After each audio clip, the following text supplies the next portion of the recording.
ये रवीश कुमार ने आपको जो नाम दिया है शाहीन बाग की शानदार महिलाएं, ये इतिहास में दर्ज हो जाएगा ये नाम। आज शाहीन बाग किसी कॉलोनी का नाम नहीं है, किसी मोहल्ले का नाम नहीं है, किसी एक जगह का नाम नहीं है। शाहीन बाग आज इस देश में एक मुहावरा बन गया है। हर जगह पे औरतें कहती हैं। परसों मैं कलकत्ता में था। कलकत्ता में एक जगह है पार्क सर्कस, जहां पार्क सर्कस पे भी सैकड़ों औरतें बैठ गई हैं। मैं एयरपोर्ट पे उतरा और उतरते ही लोगों ने कहा सर सबसे पहले आपको वहां जाना है पार्क सर्कस। मैंने कहा भाई ये पार्क सर्कस क्या है, मैं तो जानता नहीं था। उन्होंने कहा साहब आप यूं समझ लो ये कलकत्ता का शाहीन बाग है।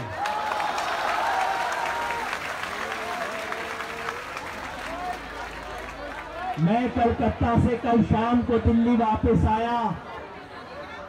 हवाई जहाज उतरा ही था कि मुझे एक दोस्त का संदेश आ गया कि भाई साहब आप घर बाद में जाइएगा, पहले खुरेजी आ जाइए।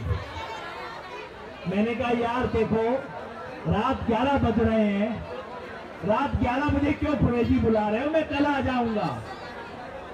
उन्होंने कहा योगेंद्र जी आप जानते नहीं, ये खुरेजी भी अब जमुना पार का शाहीन बाग बन गया है।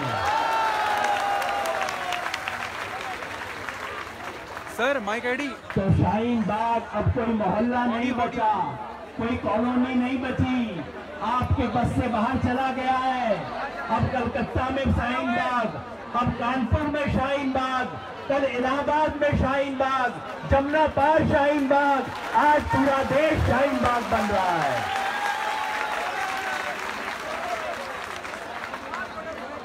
मैं दाद देता हूं आपकी हिम्मत की, दाद देता हूं साथियों की जो अनशन पर बैठे हुए हैं, दाद देता हूं उन औरतों के वॉलंटियर की, घर बार को छोड़ के, बच्चों को छोड़ के या बच्चों को गोद में अपने साथ यहाँ लाके बैठना आसान काम नहीं है। मेरे जैसे लोगों के लिए, मर्दों के लिए छुट्टे यहाँ वहां घूमना आसान है, क्योंकि पता है घर वापस जाएंगे, खाना भी मिल जाएगा, चाय भी मिल जाएगी। लेकिन घर बार छोड़ के औरत आसानी से नहीं निकलती है, बच्चों को छोड़ के निकलना आसान काम नहीं है। मैं समझता हूं कितना तकलीफ का काम है, कितनी कुर्बानी की होगी आप सबने अपने अपने घर में। वापस जाके बच्चे से क्या सुनना पड़ता होगा, घर वाले भी अगर कोई मेरे जैसा होगा एक आधी उल्टी बात सुना देता होगा आपको।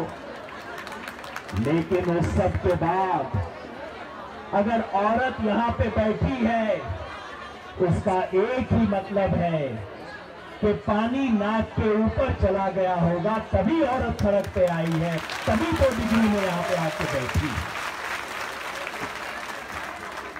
और जो काम बड़ी बड़ी रैलियां नहीं कर सकी, जो काम लाख की रैली, 2-2 लाख की रैली इस देश में हुई है, 5 लाख की रैली हुई है, 10 लाख की भी रैली हुई है इस देश में।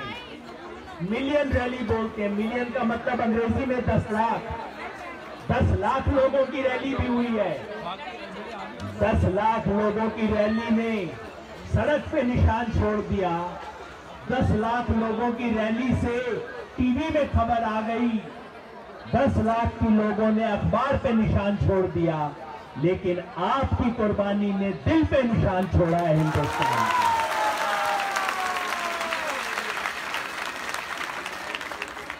और सबसे बड़ा काम वो है, सबसे बड़ा काम ये नहीं है कि जो लोग सीएए के खिलाफ वैसे ही हैं, उनके बीच खड़ा होकर बहुत अच्छी तकरीर करके ताली पिटवा लेना ये आसान काम है।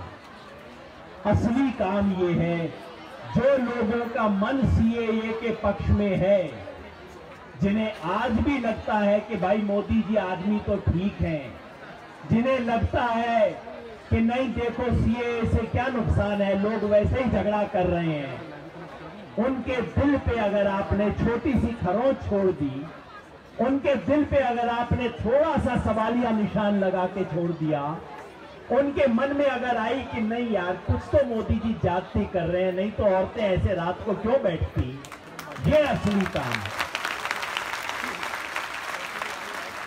जो लोग पहले से ही मेरी साइड के हैं, उनको ज्यादा जोश दिलवाने से फर्क नहीं पड़ता।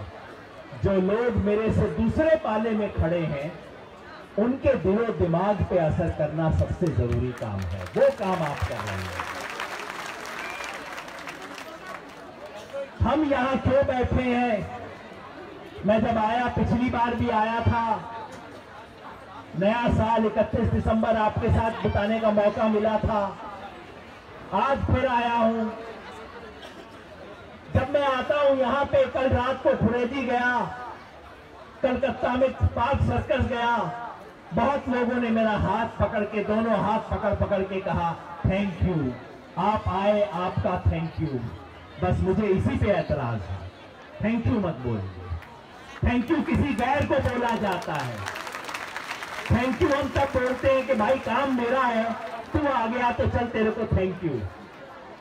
ये आपका काम नहीं है, ये आपका काम नहीं है। ये सिर्फ कोई एक मजहब का काम नहीं है, एक कम्युनिटी का काम नहीं है, एक रिलीजन का काम नहीं है, एक मोहल्ले का काम नहीं है।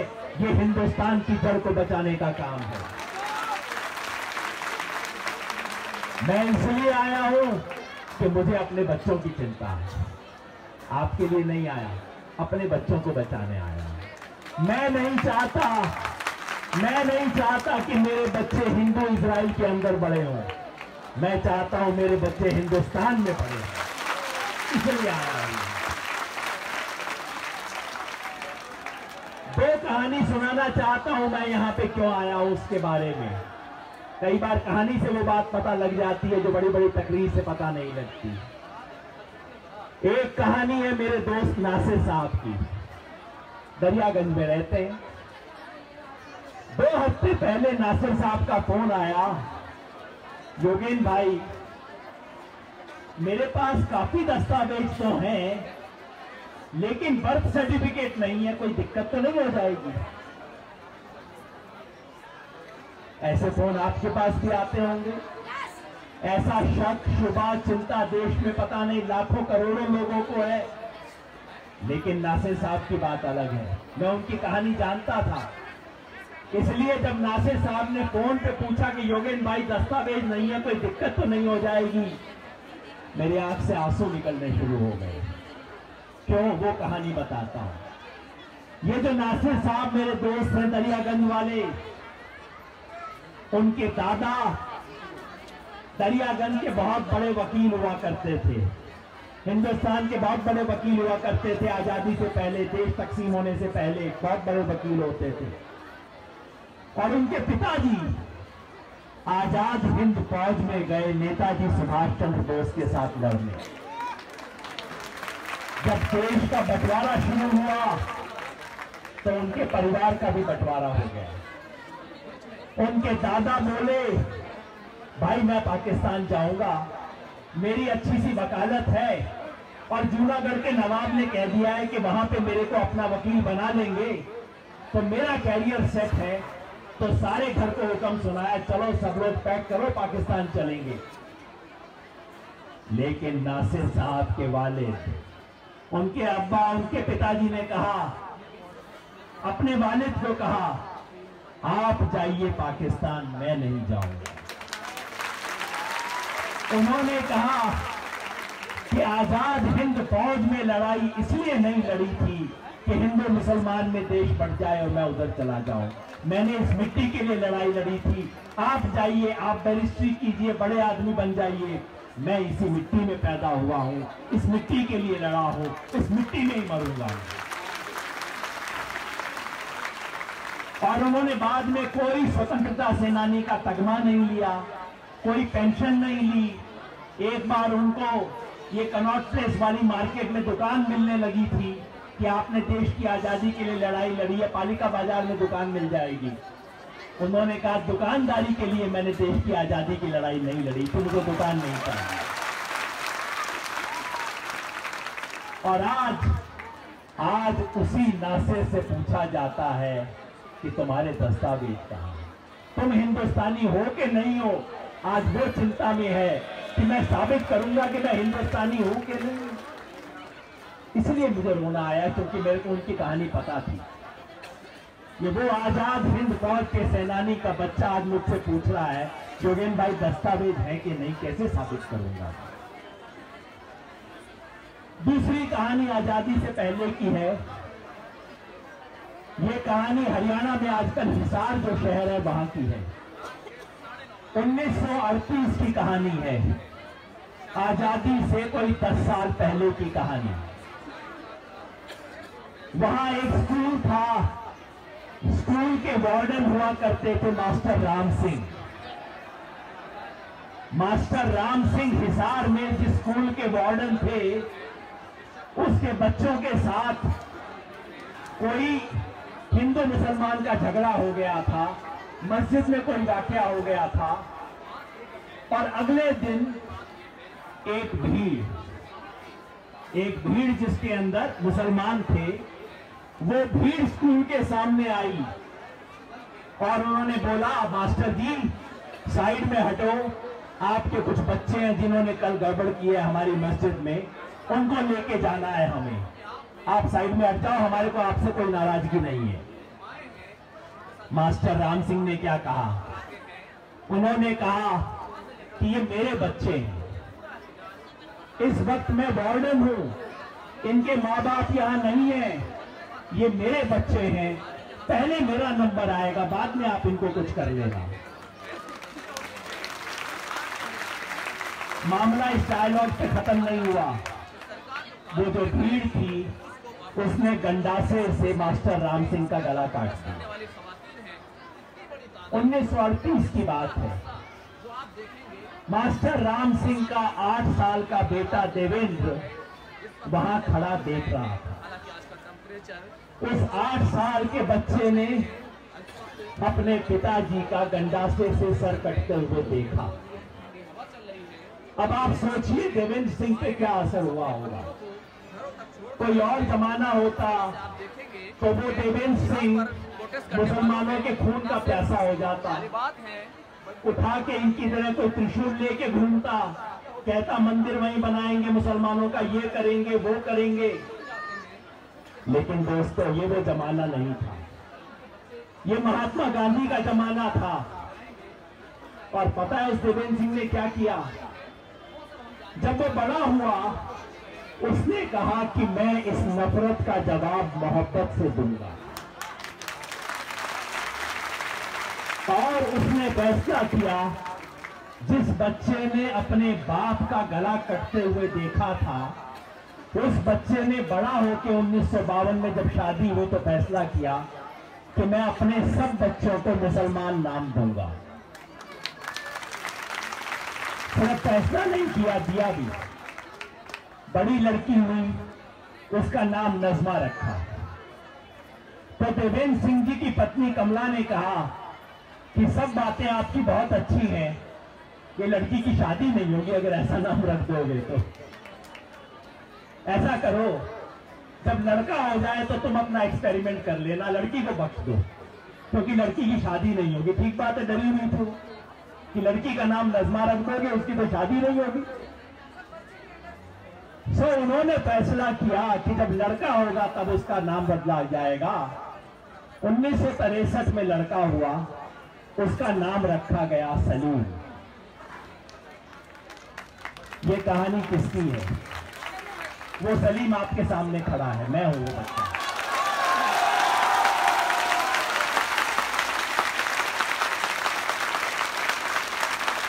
देवेंद्र सिंह मेरे पिताजी का नाम है, राम सिंह मेरे अपने दादा थे।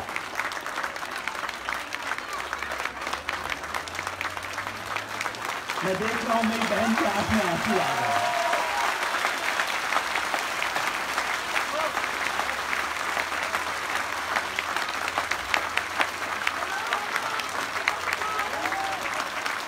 ये मेरी कहानी सिर्फ नहीं है और मेरे को इसमें कोई क्रेडिट नहीं है। मेरा तो क्या मतलब इस चीज से, मैं तो सिर्फ इस स्टोरी का एक पात्र हूं।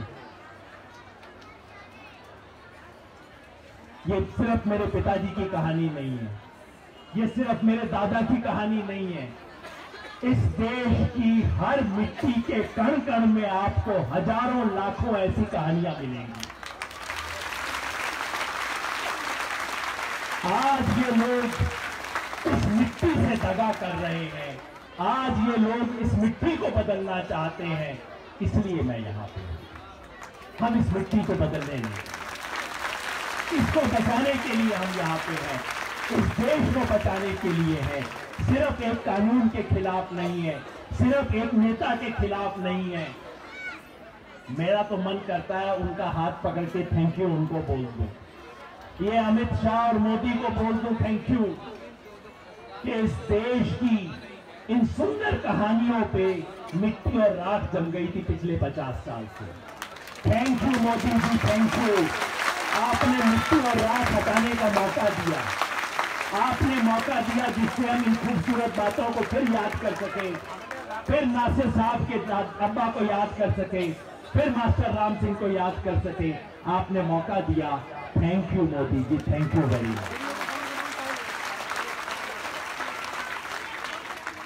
परसों मोदी जी कलकत्ता में थे, नौजवानों में गुस्सा था, उन्होंने गो बैक मोदी करके उन्होंने पूरा बनाया, go back Modi, go back Modi. मुझसे पत्रकारों ने पूछा आप इसका समर्थन करते हैं गो बैक मोदी?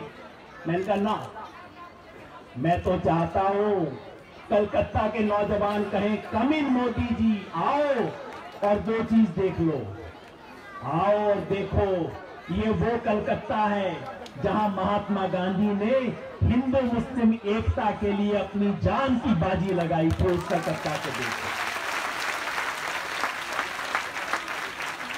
मैं चाहता हूं मोदी जी आओ कलकत्ता में, सिर्फ विवेकानंद के आश्रम पे जाके डायलॉग मत दो। आपको पता है उन्होंने क्या किया? स्वामी विवेकानंद के बेलूर मठ में गए और वहां जाके ऐसी निहायत बकवास की कि आश्रम वालों को स्टेटमेंट देना पड़ा कि भाई हमारा मेहमान बोल के गया, इसमें हमारा कोई कसूर नहीं है।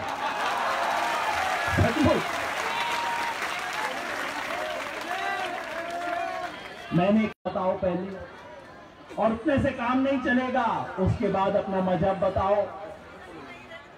इन्हीं दो चीजों की मनाही की थी। तो मैं चाहता था नरेंद्र मोदी जी कलकत्ता जब गए तो दो काम के काम भी कर लेते, बाकी तो आपने किया।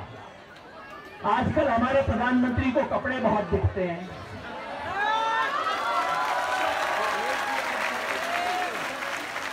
टोपी दिखती है, हिजाब दिखता है, और कुछ नहीं दिखता उन्हें। मैं कहता हूं प्रधानमंत्री जी बहुत अच्छी बात है, कपड़े आपको दिखने शुरू हुए, अच्छी बात है, कुछ तो दिखना शुरू हुआ। एक और कपड़ा भी देख लेते प्रधानमंत्री जी, ये जो मेरे पीछे कपड़ा है। आपको कपड़े में सिर्फ हिजाब नजर आता है, सिर्फ टोपी नजर आती है, उन सब कपड़ों के ऊपर जो तिरंगा लटक रहा है, जो झूल रहा है, जो लहरा रहा है, वो आपको दिखाई नहीं देता। शर्म आती है मुझे, देश के प्रधानमंत्री को दिखाई नहीं देता वो कपड़ा। दोस्तों, 1 महीना हो चुका है, पूरा देश सड़कों पे है। पहले सरकार ने कहा कोई खास बात नहीं है, सिर्फ ये असम वाले थोड़ा हल्ला गुल्ला कर रहे हैं, क्योंकि जिस दिन शुरू हुआ पहले दिन असम के लोग सड़कों पे आ गए थे। गुवाहाटी में 12 तारीख की बात है, पहला दिन सरकार ने कर्फ्यू लगा दिया। 1000 लोग कर्फ्यू को तोड़ते हुए पब्लिक मीटिंग कर रहे थे, मगर सरकार ने कहा नहीं नहीं, ये तो आसाम के लोग हैं, इनका कुछ लफड़ा है, कोई खास बड़ी बात नहीं है। उसके बाद देश भर में जिनके कपड़े मोदी जी को बहुत दिखाई देते हैं वो सब लोग बाहर आ गए, भारत का झंडा बनाया हुआ, हर इलाके से आ गए, हर शहर में खड़े हो गए, मर्द खड़े हुए, औरतें भी आ गई, खड़ी नहीं हुई, बैठ गई औरतें आके। औरतें आके बैठ गई, बच्चे आ गए। सरकार ने कहा नहीं नहीं कोई नहीं, मुसलमान हैं, क्योंकि वो तो इनकी गिनती में नहीं आते। इस देश का होम मिनिस्टर जाके बोलता है क्या, टिड्डियां, दीमक। आप भाषा इनकी देखिए। अरे इतनी बड़ी कुर्सी पे बैठे हो, जिस कुर्सी पे एक वक्त पटेल और नेहरू बैठे थे उस कुर्सी पे बैठे हो, और कुछ नहीं तो कुर्सी की शर्म कर लेते भाई। तो इन्होंने कहा नहीं नहीं कोई बात नहीं, मुसलमान है, क्योंकि इनका काम तो चल जाता है। अगर कह दो ये देश का आंदोलन नहीं है, सिर्फ मुसलमान का है, तो इन्हें कोई फर्क नहीं पड़ता। उसके बाद यूनिवर्सिटीज में लोग खड़े हुए। जामिया के बाद इन्होंने सोचा था जामिया का दर्द अलीगढ़ तक पहुंचेगा, देवबंद तक पहुंचेगा, उसके बाहर नहीं पहुंचेगा। लेकिन जामिया का दर्द पौंडीचेरी से लेके पंजाब यूनिवर्सिटी चंडीगढ़ तक पहुंचा, जामनगर से जादवपुर यूनिवर्सिटी कलकत्ता तक पहुंचा। ये इनको समझ ही नहीं आया, क्योंकि इनकी सोच से बाहर है कि जामिया के बच्चे का दर्द पंजाब का बच्चा महसूस कर सकता है। इससे मन नहीं भरा। जेएनयू के अंदर हुआ गुंडागर्दी की इंतहा आपने देखनी है तो जेएनयू में हुआ। आप कैंपस को बंद करके, पुलिस को खड़ा करके, अंदर गुंडों से बच्चों और टीचर को पिटवाते हो, इससे बुरी बात क्या हो सकती है। बच्चों का जो हुआ सो हुआ। मैं सोचता हूं अगर किसी पुलिस वाले में जमीन होगी, और उनमें भी होती है, हमारे ही तरह के इंसान है, हमारे घरों के बच्चे हैं वो सब भी, उसको अपनी वर्दी पहन के क्या महसूस हो रहा होगा कि मुझे वर्दी पहना के गुंडों को बचाने के लिए खड़ा किया हुआ है उन लोगों ने।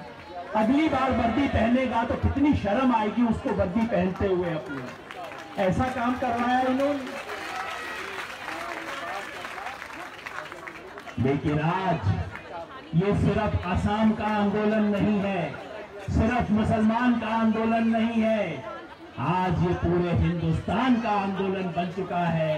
ये यंग इंडिया का आंदोलन बन चुका है।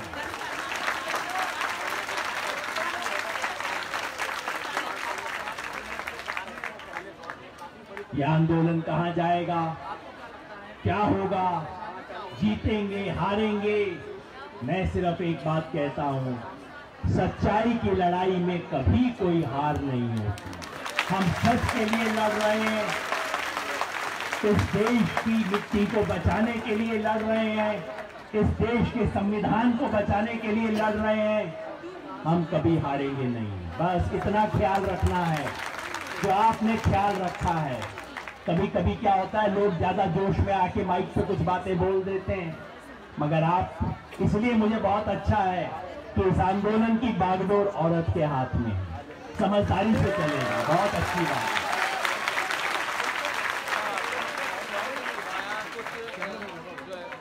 ये आंदोलन क्या है, मैं सिर्फ एक शब्द में कहता हूं, आज इस देश में जो ऊपर बैठे हैं सत्ता पे, जो बड़ी बड़ी कुर्सियों पे बैठे हैं, वो इस देश को तोड़ने की कोशिश कर रहे हैं, हिंदू मुसलमान को लड़ाने की कोशिश कर रहे हैं, और हिंदुस्तान में हिंदू और मुसलमान को एक दूसरे से भिड़ाना, उससे बड़ी गद्दारी भारत मां के साथ कोई नहीं हो सकती। हिंदू और मुसलमान में नफरत पैदा करने वाले, उसको एक दूसरे के खिलाफ भड़काने वाले लोग सबसे बड़े देशद्रोही ये हैं, इन पे मुकदमा चलना चाहिए। लेकिन वो मुकदमा तो चलेगा नहीं, क्योंकि जिन्हें मुकदमा चलाना है वो खुद ऊपर बैठे हुए हैं। इसलिए इस देश की आवाम ने अब फैसला किया है, देश की जनता ने फैसला किया है, तुम तोड़ोगे हम जोड़ेंगे। वो तोड़ेंगे, वो मतलब शाह और शहनशाह, ये लोग तोड़ेंगे, हम सिर्फ इन पे हमला नहीं करेंगे। जब कोई मेरा घर तोड़ रहा होता है मैं उसका गला नहीं पकड़ता, मेरे को अपना पहले घर बचाना है भाई। तुम्हारे से तो बाद में निपट लूंगा, तुम्हारे से तुम्हारा भगवान खुदा भी निपट लेगा, मुझे तो अपना घर बचाना है। तो वो तोड़ेंगे हम जोड़ेंगे, मिलके कहिए मेरे साथ, वो तोड़ेंगे वो तोड़ेंगे वो तोड़ेंगे। महात्मा गांधी ने 1942 में कहा था अंग्रेजों को, भारत छोड़ो आंदोलन की, अंग्रेजों तुम भारत को छोड़ो। आज हम लोग जो कर रहे हैं, आज ये शाहीन बाग, कलकत्ता का शाहीन बाग, इलाहाबाद का शाहीन बाग, यमुना पार का शाहीन बाग और देश में शुरू होने वाले कई और शाहीन बाग, ये सब मिलके भारत जोड़ो आंदोलन चला रहे हैं। देश को जोड़ने का आंदोलन हम इस वक्त चला रहे हैं और इस आंदोलन में कभी हार नहीं हो सकती। किसी ने कहा, योगेंद्र जी इनका मुकाबला हम कैसे करेंगे, इनके पास तो सब कुछ है। मैंने कहा, दोस्त दीवार फिल्म देखी थी तुमने? दीवार फिल्म का एक डायलॉग है अमिताभ बच्चन और शशि कपूर के बीच में, अब उनका फिल्म में क्या नाम था मैं भूल गया हूं। तो शशि कपूर भाई है अमिताभ बच्चन का। अमिताभ बच्चन अपने भाई को बोलता है, तुमने जिंदगी में क्या किया, मुझे देखो, मेरे पास गाड़ी है, बंगला है, बैंक बैलेंस है, क्या नहीं है मेरे पास, तुम्हारे पास क्या है? और वो क्या जवाब देता है, मेरे पास मां है। तो याद रखिए, ये जो देश को तोड़ने की कोशिश कर रहे हैं, इनके पास बड़ी बड़ी गड्डियां हैं, कुर्सी इनके पास है, पुलिस इनके साथ है, पैसा इनके पास है और मीडिया भी इनके पास है। बेचारे पत्रकारों का कसूर नहीं होता, इसलिए मैं बार बार विनती करता रहता हूं कि इन पत्रकारों को बख्श दो, कसूर इनका नहीं है, इनके मालिकों का है, ये तो अपनी नौकरी बजा रहे हैं। तो कुर्सी इनके पास, पुलिस इनके पास, पैसा इनके पास और मीडिया इनके पास। हमारे पास क्या है? अरे हमारे पास सबसे पहले तो इस देश का बाप है, महात्मा गांधी। हमारे पास महात्मा गांधी की विरासत है, हमारे पास बाबा साहब अंबेडकर का संविधान है और हमारे पास इस देश की मिट्टी है। 5000 साल की ये मिट्टी है, गंगा जमनी तहजीब है, सब मिलके रहे हैं, मिलके रहेंगे, देश तोड़ने नहीं देंगे, किसी प्रधानमंत्री को नहीं तोड़ने देंगे, लड़ेंगे और जीतेंगे। तो मिलके मेरे साथ कहिए, बुलंद आवाज में कहिए, लड़ेंगे लड़ेंगे